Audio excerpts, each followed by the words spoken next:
Kakadaky dokma toplumunun käbir bölümleri tehnik enjamlaryň ýetmezçiligi sebäpli ýapyk saklanýar. Azatlyk radiosynyň ýerli habarçysy dokma toplumynyň iş bilen bagly täze jekme-jeklikleri anyklady. Bu dokma toplumy 2021-nji ýylyň awgustunda açylyp ulanylmagy berildi. Türkmen Medeniýet fabrikde Germaniýanyň, Belgiýanyň, Ýaponiýanyň we Türkiýanyň dünýä belli kompaniýalarynyň enjamlarynyň ornaşdyrylyny habar berdi. Ýöne Azatlygyň habarçylarynyň anyklanan täze maglumatlaryna görä önümçilik toplumynyň käbir bölümleri tehnik enjam ýetmezçiligi sebäpli henizem dolu kuwatyna işe girdilmedi. Toplumyň ýolbaşy düýmeniň agzarlarynyň işgärleri bilen gurrundaşykda aýtmagyna görä häzirki wagtda käbir enjamlaryň Türkmenistana getirilmegine garaşlýar. Tehnik enjamlar ýoldy, inni gelmeli. Şol enjamlar gelen soň täze işçileri kabul eder diýip Azatlygyň habarçysy Kärhananyň ýolbaşy düýmeniň bir agzatynyň sözlerini sitirleýär. Bar bolan maglumatlara görä häzirki wagtda dokma toplumy 1300 adamy iş bilen öpçün edýär.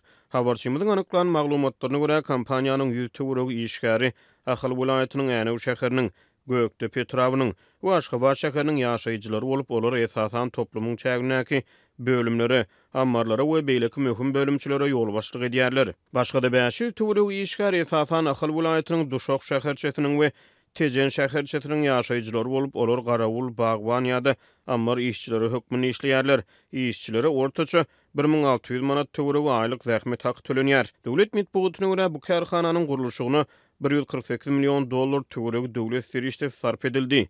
Şeýle-de resmi maglumatlarda toplumyň ýylda 3650 tonna ýokary hili ýüplükleri, 12 milyon 24 metr dürli görünüşli matalary, 1 milyon 200 000 sana taýýar tikin önümlerini öndürmäge ukyplydy gaýdylýar. Türkmenistana pawta önümçiligi kärenesi daýhanlar üçin düşewinsiz owabahyjylyk işine urildi.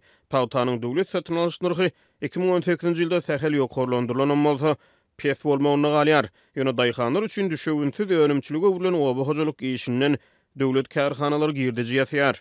Türkmen Medeniýeti Türkmenistanyň öndürilen dokma önümleriniň 70 götürümden gowragynyň Russiýa, ABŞ, Türkiýe, Hytaý, Ukraina, Ýewropa we Baltika ýurtlaryna eksport edilýänini aýdýar. Maglumat üçin aýdylsa Türkmenistanyň pawta önümçiligine mejbur zähmetden peýdalanylmagy barada kaladalaryň fonuny ABŞ-nyň gümrük gullugy 2018-nji ýylyň 18-nji maýyna Türkmen pawtasyna we Türkmen pawtasyndan öndürilen üstünlik önümiň ABŞ-nyň çägine import edilmegine gadaganlyk girdi. Bu gadagançylyk henizem öz güýjünde galýar.